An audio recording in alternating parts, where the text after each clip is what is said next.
घर के हर कामकाज में बेटे की भी सलाह लो। क्यों लल्ला हम ऐसा सोच रहे हैं, ऐसा कर दे तो कैसा है। हम सोच रहे सत्यनारायण की कथा हो रही है, 25 ब्राह्मणों को भी अगर निमंत्रण दे दे ठीक रहेगा, सब्जी की व्यवस्था तो हो जाएगी। हालांकि वो 16 साल का है, लेकिन उसे भी ये लगेगा कि इसका मतलब हमारी भी घर में वैल्यू है, हमारा भी महत्व है, हमसे भी पापा सलाह लेते हैं, लिहाजा हमको नेक सलाह दे जो हमारे पापा का कहीं अहित न होगा। बहू से भी सलाह लो, बेटे से भी सलाह लो, दामाद से भी सलाह लो, सबसे सलाह लो। सबको ये लगे परिवार में कि नहीं हम भी जिम्मेदार व्यक्ति हैं, बिना हमारी राय के हमारे पापा कुछ नहीं करते, बिना हमारी राय के हमारी मम्मी कुछ नहीं करती है। उन्हें ये लगे इससे परिवार में सौहार्द का वातावरण बनेगा, परिवार का संगठन मजबूत होगा। जी होगा। तो अब पिता का तो पुत्र के साथ 15 वर्ष के बाद मित्र जैसा व्यवहार होने लगा। अब तो वो एडवाइस भी ले रहा, परामर्श की बातें भी हो रही है। वो अनुशासन फिर पिता का बेटे पर नहीं रह जाता है। आज भी क्या समाज में ऐसे पिता नहीं है जो समाज के दूसरे व्यक्ति से कहते अरे भाई उस बेटे के विषय में कुछ मत कहो, उस पे अब हमारा जोर नहीं है, जोर नहीं, आप जोर नहीं, क्या बताता। अब तो वो जो आता है करते, क्या करें हम, बेशक पिता है लेकिन कौन सुनता है, कौन सुनता है। तो ऐसे भटकी हुई जिंदगी वाले बेटे को जिस छत्र छाया की, जिस अनुशासन की, जिस लगाम की महती आवश्यकता वर्तमान समय में है, वह महाशक्ति है, वह उसका सदगुरु, उसका गुरु, वो गुरु होता है जो जीवन भर अपने शिष्य को अपने कंट्रोल में रखता है। लेकिन बात दोनों तरफ से होनी चाहिए। गुरु तो चाहता है कि हमारा शिष्य न भटके, शिष्य को भी चाहिए कि गुरु आज्ञा के बिना मुझे एक भी कदम आगे नहीं बढ़ाना है। जब बात दोनों ओर से बनेगी तभी जीवन प्रगति के पथ की ओर बढ़ेगा। बोलिए सद्गुरुदेव भगवान की। आइए एक 4 लाइन का छोटा सा भजन हम सुनील के द्वारा सुनते हैं और कथा में प्रवेश करते हैं। हो बाघंबर वाले, बाघंबर वाले,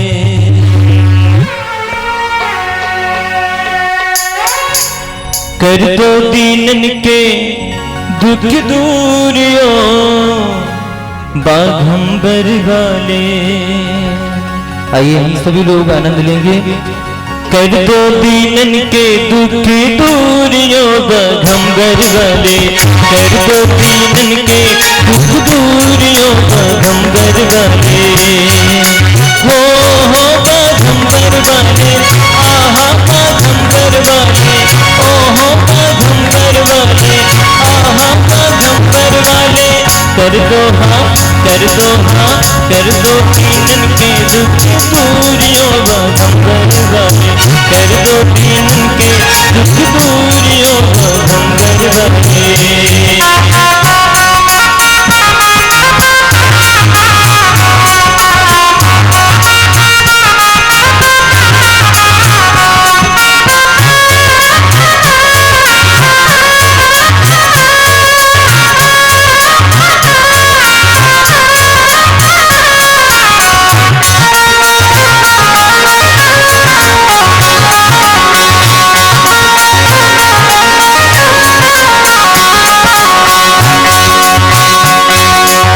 कोई चढ़ावे तुझे जल लियो धारा, कोई चढ़ावे तुझे जल लियो धारा, जल लियो धारा, जल लियो धारा, जल लियो धारा, जल लियो धारा।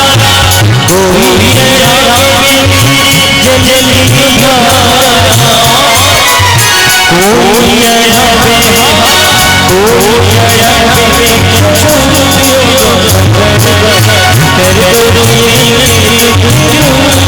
कर दो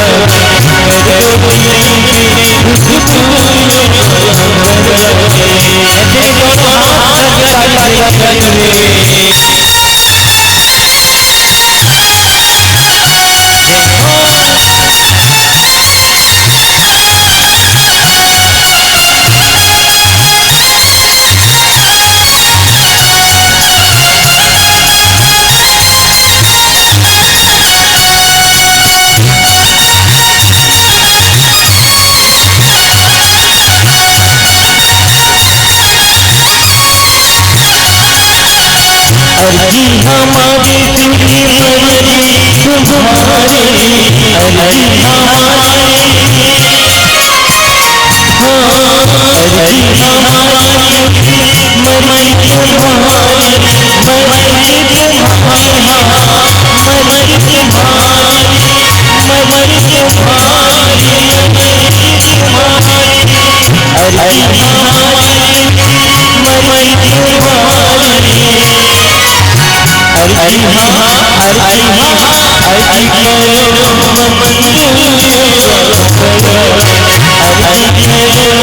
अर्जी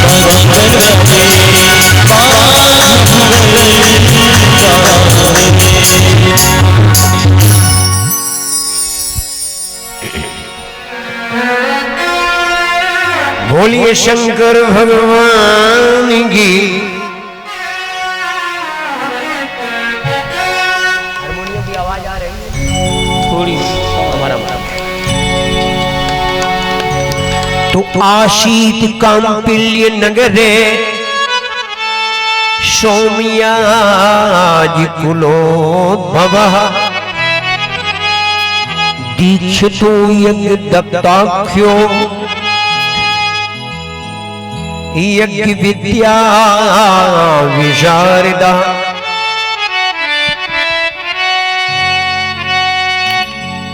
कांपिल्य नगर में एक यज्ञ दत्त दीक्षित नाम के ब्राह्मण रहते थे, पंडित जी थे जी। ब्राह्मण भी थे और पंडित जी भी थे। दुख थोड़ा अंतर हो गया ना, यानी पौरोहित्य का काम भी किया करते थे। नाम था उनका यज्ञ दत्त दीक्षित। इस समय आप वो प्रसंग सुन रहे हैं श्री शिव महापुराण की रुद्र संहिता के सृष्टि खंड से, कि भगवान शंकर की धोखे से पूजा कर लेने से भी भोले बाबा की कृपा जीव के ऊपर कितनी जल्दी हो जाती है। जी जी, इस प्रश्न का उत्तर है। और कथा प्रारंभ होती है कि इंडिया के यूपी के डिस्ट्रिक्ट फर्रुखाबाद के पास कांपिल्य नगर कायमगंज से, वहां के एक पंडित जी थे उस समय, जिनका नाम था यज्ञ दत्त दीक्षित। बहुत बड़े विद्वान थे, वेद और वेदांत के जानकार, शास्त्रों में महान निपुण, एक्स्ट्रा ऑर्डिनरी उन्हें नॉलेज थी। जी जी, ये समझिए उनकी योग्यता पर प्रसन्न होकर के उस जमाने में उस क्षेत्र के राजा ने उन्हें कई बार उनकी योग्यता पर उन्हें सम्मानित किया। जैसे राष्ट्रपति पुरस्कार मिलता है ना विद्वानों को, राज्यपाल का पुरस्कार मिलता है ना विद्वानों को, ऐसे उनको राजाओं के द्वारा कई बार राज्य मानूथ बहुधा वदान्या कीर्ति भाजना, राजाओं के द्वारा उन्हें कई बार सम्मानित किया गया। तो उससे समाज में उनकी बड़ी कीर्ति थी, लोग उन्हें बड़े आदर से देखते थे। जी, विद्वान सर्वत्र पूजते, विद्वान की पूजा तो हर जगह होती है ना। जी जी जी। अच्छा, पंडित जी अकेले ही नहीं थे, फैमिली वाले थे। पंडित जी का विवाह भी हुआ था, पंडितानी भी थी। और अकेली पंडितानी ही नहीं थी, पंडित जी की एक बेटा भी था। जी, लेकिन संतान के नाम पर सिर्फ एक बेटा ही था और नहीं था। और उस बेटे का नाम था गुणनिधि। शिव पुराण में उस बेटे का नाम गुणनिधि बताया गया है। हर पिता की ये इच्छा होती है कि मेरा बेटा बड़ा होकर के विद्वान बने, समाज में सम्मान पाए। अगर हमारे दादा बैलगाड़ी पर चले तो उनके नाम को ऊंचा करने के लिए हम मोटरसाइकिल पर चलने लगे। हमारी अगली पीढ़ी जो है वो चार पहियों पे चलना शुरू करे, तभी तो मेरा नाम ऊंचा होगा। जी जी, हर पिता की ये आकांक्षा होती है। और गुणनिधि के पिता यज्ञदत्त के मन में भी अपने बेटे को देख करके ये अरमान आया, मेरा बेटा बड़ा होकर विद्वान बने। तो विद्वान तो तब बने जब उसे विद्वान की पटरी पर चलाया जाए। तो विद्वान की पटरी पर चलाने के लिए उस ब्राह्मण देवता ने क्या किया कि अपने बेटे की 8 वर्ष की उम्र में उसका यज्ञोपवीत संस्कार कर दिया। जी, जिससे उसके अंदर संस्कार आने लगे, धर्म की पटरी पर जिंदगी चलने लगे, प्रगति के पथ पर वो आगे बढ़ने लगे, उसका मन पढ़ाई की ओर लगने लगे। ये कृतोपनयनः श्रेष्ठो कृतोपनयन शोष्ठो विद्या जग्राह भूरिशः। स्वयं उसे पढ़ाते थे, स्वयं उसे बहुत विद्याएं सिखाए। हर काम मास्टरों पर ही नहीं छोड़ना चाहिए हमको, हर काम हमें नौकरों पर ही नहीं छोड़ देना चाहिए। नहीं, कुछ जिम्मेदारियां अपने हाथ में भी रखना चाहिए। सब काम दूसरों पे नहीं, उसमें आप फेल हो जाओगे जिंदगी में। जी जी, एक बहुत बड़ा मिलिट्री का अधिकारी और अपने बच्चे का सैनिक स्कूल में एडमिशन कराने के लिए इस समय गया तो प्रिंसिपल खड़े हो गए सीट से। अरे बोले सर आपको आने की क्या जरूरत, किसी नौकर को भेज देते। अधिकारी बोला प्रधानाचार्य जी, बच्चे नौकर के नहीं हैं, बच्चे हमारे हैं। इनकी चिंता जितनी पिता को हो सकती है उतनी किसी दूसरे को नहीं हो सकती। हमारे बच्चे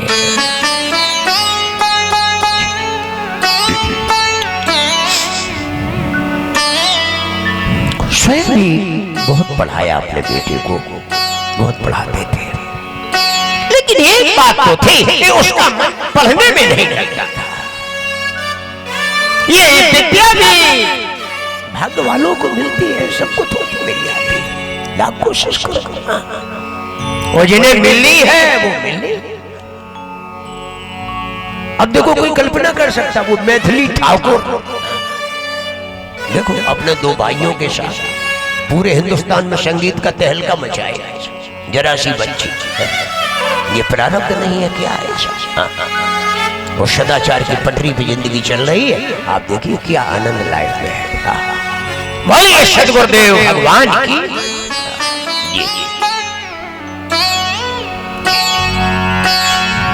और वो उसका मन पढ़ने में न लगा। पिता से आंख छुपा करके वो घर के बाहर निकल जाए और पंडित जी को ये लगता कि शायद अपने सहपाठियों के साथ वही उनके घर पे पढ़ने के लिए गया होगा। लेकिन वहां तो मामला ही दूसरा था।